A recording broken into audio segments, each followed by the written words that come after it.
Hello guys, welcome back to my channel. তোমরা কেমন আছো? আশা করি ভালোই আছো। তো ইটস সুনিতা ব্লগ অ্যান্ড শর্টসে তোমাদের অনেক অনেক স্বাগত। দেখো আমি নিয়ে নিয়েছি আজকে চিকেন, কিছুটা চিকেন নিয়ে নিয়েছি, হাড় ছাড়ানো চিকেন নিয়ে নিয়েছি, শুধু মাংস। আর এদিকে আমি নিয়ে নিয়েছি আদা রসুন বাটা, আদা কুচি, রসুন কুচি, এখানে গোলমরিচ গুঁড়ো, আর এখানে নিয়ে নিয়েছি পেঁয়াজের পাপড়ি, আর এখানে নিয়ে নিয়েছি ক্যাপসিকাম। তো আজকে চিকেনের কিন্তু দারুণ একটি রেসিপি তোমাদের সঙ্গে শেয়ার করতে চলে এসেছি, একদম রেস্টুরেন্ট স্টাইলের চিলি চিকেন রেসিপি। তো কেউ স্কিপ না করে পুরো ভিডিও আমার সঙ্গে থেকে দেখো, তোমাদের কিন্তু আশা করছি ভালো লাগবে। তো আমি এদিকে একটা ডিম নিয়ে নিয়েছি। তো পুরো ডিমটাই আমি দেবো না, কারণ এতটা ডিম লাগবে না, একটু রেখে দেব, কারণ আমি অল্পই চিকেন নিয়েছি, চিকেন অনুযায়ী কিন্তু ডিমটা দিতে হয়। তো আমি অল্প চিকেন নিয়ে নিয়েছি। এই অল্প চিকেনের কিন্তু আজকে একদম রেস্টুরেন্ট স্টাইলের দারুণ একদম চিলি চিকেন রেসিপি তোমাদের সঙ্গে শেয়ার করব। তারপরে আমি ডিমটা দিয়ে দিলাম, তারপরে দিয়ে দিচ্ছি 1.5 চামচের মতো কর্নফ্লাওয়ার, তারপরে দিয়ে দিলাম পরিমাণ মতো লবণ, তারপরে আমি দেখো দিয়ে দিচ্ছি গোলমরিচ গুঁড়ো, তারপরে আমি এখানে ধনে পাউডার দিয়ে দিলাম, তারপরে হচ্ছে লঙ্কা দিয়ে দিলাম, লঙ্কার গুঁড়ো, তারপরে আমি এখানে দিয়ে দিচ্ছি আদা রসুনের পেস্টটা।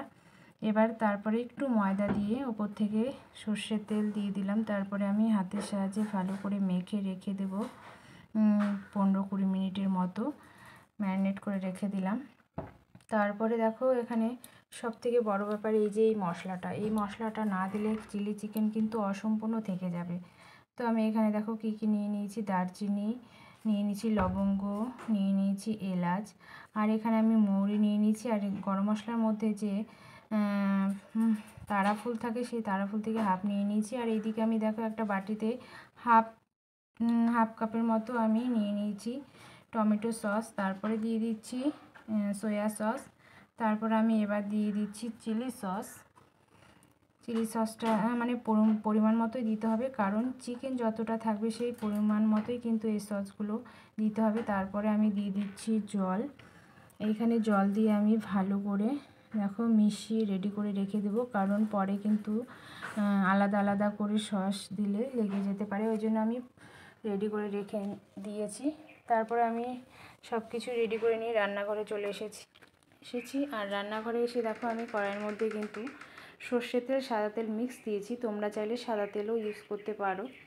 তারপরে তেলটা গরম হওয়ার পরে আমি একে একে এই যে ম্যারিনেট করা চিকেনগুলো দিয়ে দিচ্ছি তেলের মধ্যে, ভালো করে একদম ডুবো তেলে ডিপ ফ্রাই করে নেব। এবার আমি দেখো 25% মতো হওয়ার পরে কিন্তু এটা উল্টে পাল্টে দিতে হবে, না হলে কিন্তু সব মশলাগুলো ছুটে যেতে পারে। তারপরে আমি ভালো করে ডিপ ফ্রাই করে তুলে নেব। দেখো আমার ডিপ ফ্রাই হয়ে গেছে, এবার আমি তুলে নিচ্ছি। কেউ কিন্তু স্কিপ করে দেখবে না, পুরো ভিডিও আমার সঙ্গে থেকে দেখো, তোমাদের কিন্তু খুব ভালো লাগবে। তারপরে আর কিছুটা ছিল, ওইগুলোও দিয়ে দিচ্ছি। তারপরে এইগুলো ভালো করে ডিপ ফ্রাই করে তুলে নিলাম। তারপরে আমি একটু তেলটা কমিয়ে নিলাম, কারণ অতটা তেল লাগবে না। সেই তেলের মধ্যে আমি দিয়ে দিলাম আদা কুচি, তারপরে দিয়ে দিচ্ছি আমি রসুন কুচিগুলো দিয়ে দিলাম। এবার আমি দিয়ে দিচ্ছি ক্যাপসিকামগুলো, একদম রেস্টুরেন্ট স্টাইলে। তোমরা কিন্তু অবশ্যই ট্রাই করবে পুরো ভিডিও দেখার পরে। তো আমি ক্যাপসিকামগুলো দিয়ে আমি ভালো করে নেড়ে চেড়ে নিচ্ছি। তারপরে আমি দিয়ে দিচ্ছি দেখো পেঁয়াজের পাপড়িগুলো আমি সবগুলো দিয়ে দিলাম। তারপরে ভালো করে মিশিয়ে নেব।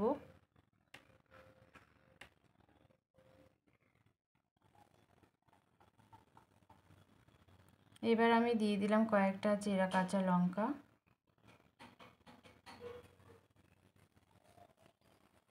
তারপরে আমি দিয়ে দিচ্ছি পরিমাণ মতো লবণ,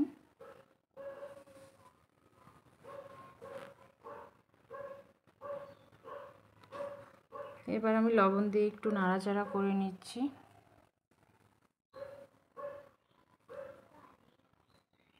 এবার আমি যে সসের গ্রেভিটা করে রেখেছিলাম সেই গ্রেভিটা আমি এবার দিয়ে দিচ্ছি, সবগুলোই দিয়ে দিলাম। এবার মিশিয়ে নেব ভালো করে।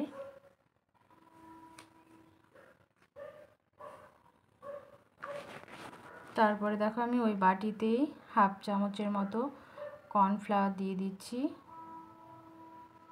হাফ চামচই দিলাম, কারণ চিকেন অনুযায়ী কিন্তু সব কিছুই দিতে হবে। তারপরে আমি ওর মধ্যে একটু জল দিয়ে মিশিয়ে নিলাম। এবার কর্নফ্লাওয়ার গোলার জলটা দিয়ে দিচ্ছি যাতে গ্রেভিটা গাঢ় হয়। তো আমি এবার নাড়াচাড়া করে মিশিয়ে নেব। তো কেমন হয়েছে কালারটা গাইস অবশ্যই কমেন্ট করে জানাবে।